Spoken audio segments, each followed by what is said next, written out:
Hello and welcome to the Run Testers. My name's Nick and this is our first run review of the Puma Deviate Nitro Elite 3.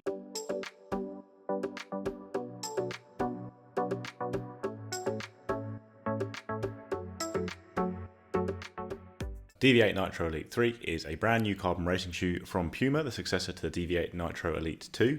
It's had a bit of an overhaul for the third generation of the shoe, which will result in some very exciting changes all round, and it now sits alongside the Puma Fast R2 in Puma's range as one of their two top-flight carbon racing shoes.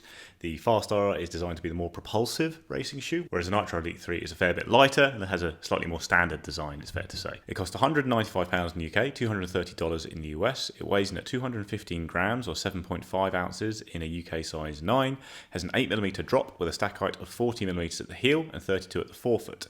So compared to the Nitro Elite 2, you've got a rise in price, a rise in stack height, but the weight's actually come down. So that's a good thing to see. You know, you've got the full stack height now up to that 40mm limit, but you have got a lighter shoe. Obviously, it's not good to see the price go up, although it is still a bit cheaper than most of the carbon shoes on the market, especially in the UK. The big change with the shoe is the new Nitro Elite foam in the midsole. It was also called Nitro Elite with the Nitro Elite 2, but this is now the aliphatic TPU material we saw in the Puma Fast R2 when that launched. So it's a nitrogen-infused aliphatic TPU. Puma says this gives more energy return than the Puma foams they previously used under the Nitro Elite name. It's also meant to be more durable in terms of how much it maintains its performance over time. So that all sounds very good. I did enjoy the foam on the Puma Fast R2. It is a very bouncy foam and I'm excited to see how it feels in a much lighter shoe like this. Got a carbon power plate running through the midsole, which you can see on the cutout on the bottom of the shoe. You have an ultra weave upper with some power tape reinforcement in certain spots, a little bit less padding around the heel than you had with the Deviate Nitro Elite 2. In fact, it's very stripped back in general, as you'd expect from a racing shoe. And you have a Puma grip outsole with good coverage on the forefoot, 2 strips of rubber on the back. There's a little bit more exposed foam on the forefoot compared to Deviate Nitro Elite 2, which obviously helps trim the weight a little bit, but there's still plenty of rubber there. And Puma grip, as we know, is a very good outsole material, always provides very reliable grip. Did a lot of actually icy running in their Puma Deviate Nitro Elite 2 when I was testing it. Yeah, very reliable outsole material. So in terms of fit, I've got my Elite 3 in a UK size 8. That is my typical running shoe size. That is the shoe size that I generally kind of go for on Puma's shoes and generally works for me. It was the same size that had the Elite 2 in, and a little bit like the Elite 2, I feel like this is a kind of no-nonsense fitting, kind of racing focus, speed focus shoe, one that I know I can just slip on very easy and get out and start running. And I feel like it's a similar story here with the Elite 3. There are some changes, but I don't think it really takes away from that kind of no-nonsense feel of the fit of the Elite 2. Maybe it's a touch longer in the toe box, but nothing to kind of, I think, to worry about. I think it's a good amount of space on the toes at the sides and the front of the toes for for something that you particularly want to run a little bit longer in. So pretty happy with that. It didn't feel overly long. I think when you work back into the shoe, you're getting good hold of the midfoot, similarly at the heel. The lacing, pretty standard fare. And then you go back to that tongue, which is not these kind of skinny, gusted ones, which you do see on some racing shoes. It's got a little bit of padding there, which I quite like. It's not too heavily padded, but just enough to give you that kind of, take that pressure off the top of your foot, but not add too much overall kind of weight to the shoe. And then the padding at the heel is, as you'd expect from a kind of speed focus shoe. It's not overly padded, but just enough there to give some support there around the Achilles and around the heel in general. So for me, I feel like what I'm seeing here is that going true to size should be the ideal option here for most people. I don't think the changes really take away from how this fits and what I've seen compared to the Elite 2. Fit of the Deviate Nitro Elite 3, I have found it comes up a little bit long for me compared to Puma's daily training shoes. So with shoes like the Velocity or the Deviate Nitro, I'm fine in my normal UK 9, US 10 with Puma. I think that's because there's a bit more cushioning at the back of the shoe, which maybe pushes my foot a little further forward. Actually, in the racing shoes as well, I've been okay in a UK 9 before, but they've probably been a little bit roomier. And the Deviate Nitro Elite 3 for me is a bit too roomy in the front of the shoe in my normal kind of UK 9, US 10. I'm pretty much between a US 9.5 and a US 10 when I'm looking at the sizing across all brands, and I think US 9.5, UK 8.5 would fit me well in this shoe. So I think if you are on the fence between sizes, I would go for the smaller one of the two, because I think it gets a bit long at the front there, almost like torpedo-like. I think compared to the Deviate Nitro Elite 2, I think there's a slightly more pointed end, and I think that's ended up with me having a little bit too much room at the front of the shoe. So yeah, I would probably go half size down because I am right on the fence between those two sizes.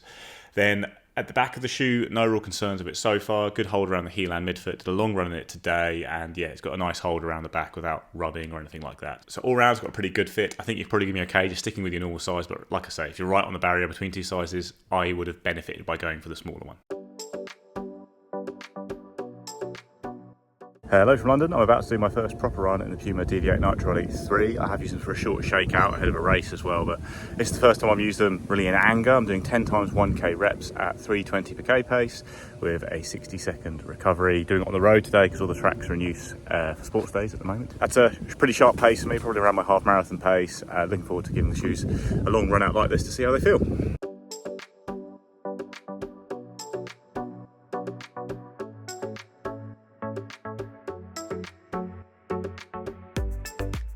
So reps all done.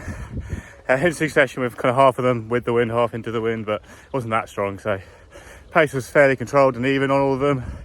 Felt good running at that pace in these shoes. They are certainly bouncy, like a noticeably springier feel than the previous version of the shoe, which was very nimble and light, but didn't have that depth of foam, especially under the forefoot when you're kind of powering off there. You really feel it, a nice bit of spring there. Comfortable shoes too. I definitely would love to test half size down. Like, I think it's just slightly too long for me, which just gives me a little bit of slappiness. Almost turns it into the Fast R2, I guess, with a little bit of extra plate in front of my toes. But I think they feel even nimbler and more impressive, I think, with the plate centered a bit more under my foot. But they still felt amazing today, like really good. I enjoyed them probably more than the Fast R in their first outing of those. These are more my kind of shoe, I think, because I'm not a big propulsive runner. I'm a high turnover runner, and these feel very conducive to that. So yeah, very enjoyable first outing. Gonna jog home now. Probably be quite a long run in total because the way everything worked out today, running to the gym first to see if the track was free, finding out it wasn't, coming to a nice closed road near me. So yeah, all in all, good session, really enjoyed the shoes. So I just got back from my first run in the Deviate Nitro Elite 3. Now on the agenda I had 5 miles. I wasn't planning to go quick in that 5 miles, but when this shoe landed I was excited to get out in it, so I ended up doing slightly quicker than anticipated. So what I aimed to do was to run at my marathon pace, slightly quicker than my marathon pace. So I went out kind of average, kind of 7:30 minute mile pace, dropped it down to 7:10, so closer to my half marathon pace. Now I have used the Elite 2, I've trained with it leading up to the Manchester Half Marathon last year, raced in the Elite 2 as well for that race. What I would say overall my time was that there was things I definitely liked about it. I think it was a very comfortable shoe to run quicker in and to race in, great outsole. I think the key thing for me is that, it just lacked a little bit of magic for me, particularly in that race, and particularly the latter stages when I just wanted something giving me a bit more underneath my foot, and I felt like it was just lacking that, particularly compared to other kind of racing focused shoes. Now what we've got here on the Elite 3 is what I really wanted to see from Puma. I wanted more of that foam. I feel like in terms of the midsole foams that Puma puts into its more kind of speed focused shoes, and even things like the Velocity Nitro 3, I think, are up there with the best in terms of those midsoles. And I feel like having more of that foam is an absolute positive here. And what happens is you get something that feels a little bit softer. There's more foam there, it feels a bit softer, but there is bounce there. There's a rocker there. I think you had that rocker there in the previous shoe, but I think it just elevates that feel, and it does feel more propulsive. And when I was running at kind of quicker than my kind of marathon pace, it felt very good to do. And I feel like everything that's happening in that midsole just works really nicely. I feel like, one of the biggest qualities of the previous shoe was that it was a very stable racing shoe and kind of speed shoe. I feel like maybe it's less stable. I don't think it's unstable, but I think there's maybe some less stable elements. But I think maybe around the heel and maybe when I was easing off in places, I felt like maybe there's a change there in that feel. But ultimately, I do still feel like it's probably going to be a relatively stable racing shoe overall. But I feel like the changes that have been made here are positive, and it just, immediately from the off when I got out and I was running quicker, it just felt nicer to do, and I just felt like I rolled through really nice, and I wanted to run more, and that just didn't change in that run. Another thing to talk about, the outsole. I mean, Puma make great outsoles. There was a good one on the previous shoe, on most of its shoes. I think it's more of the same here. Now I'm in, running in dry conditions at the moment. It's sunny, it's hot. I've been on pavements and roads, and it's been absolutely fine. But what I really appreciate from the kind of Puma grip outsoles is that when you're cornering, or whether kind of wrapping around a corner of a street, then it feels really nice. It feels very controlled, and it feels like more of the same here on the Elite 3. So I feel like it's taken the qualities of the Elite 2, kind of upgraded it, particularly in terms of the kind of what you're getting, that more of that foam. You are getting a lighter shoe overall, but the ride just feels more kind of exciting and more racing focused. And I think that's really important for me. That was the thing that really stood out for me in that first run. So some initial thoughts on the Deviate Nitro Elite 3 is that I'm really liking what I'm seeing here. I feel like with the previous shoe, I feel like it was a good racing shoe, a good kind of versatile, kind of speed focused daily train that you could race in. But when you compared it to the other kind of top tier shoes, did it really kind of match up to those shoes? I personally don't think it did, and it probably was a reason that I wouldn't go and grab it for a lot of my racing. There'll be other shoes that I'd grab. I feel that's potentially changed with this shoe. I feel like, I'm racing with this at the weekend. I'm looking forward to racing in this shoe at the weekend. Now, obviously, the price has probably just slightly jumped up. One of the most appealing things about Puma shoes in general and its racing shoes is they're a bit more aggressively priced against the competition. It has gone up a little bit in price here, but I do think that Puma has got something very special here. And as I said, I'm looking forward to racing in it. I want to see how it feels over those longer distances, getting up to the half marathon, maybe seeing how it's going to handle going beyond that half marathon distance where I feel like it maxed out for me in the previous shoe. I feel like what's happening, what the changes, the changes that have been made here on the Elite 3 are probably going to make it a better shoe to run longer, which I think is a positive. So yeah, very much enjoyed that first run. Looking forward to spending more time in it. Looking forward to racing in it. I think Puma has got a much more polished racing shoe to really go up against the competition.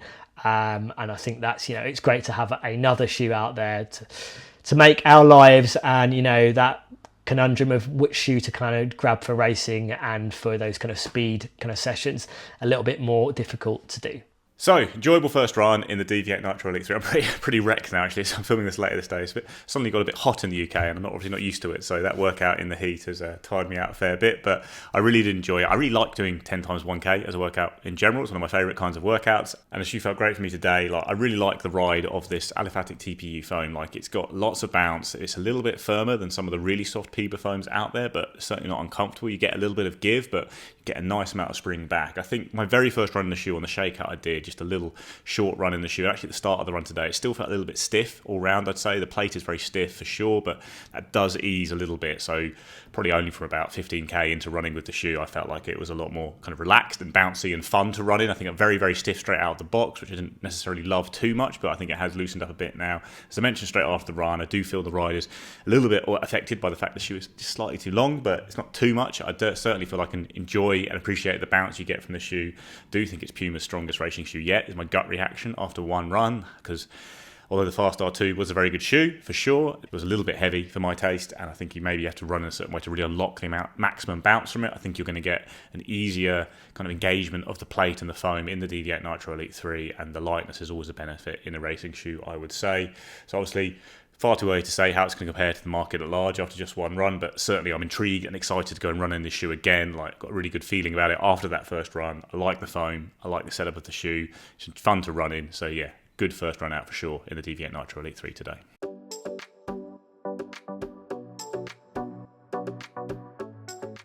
That's our first run look at the Deviate Nitro Elite 3. Let us know what you think in the comments below. Please do like and subscribe, ring the little bell, and we'll see you next time.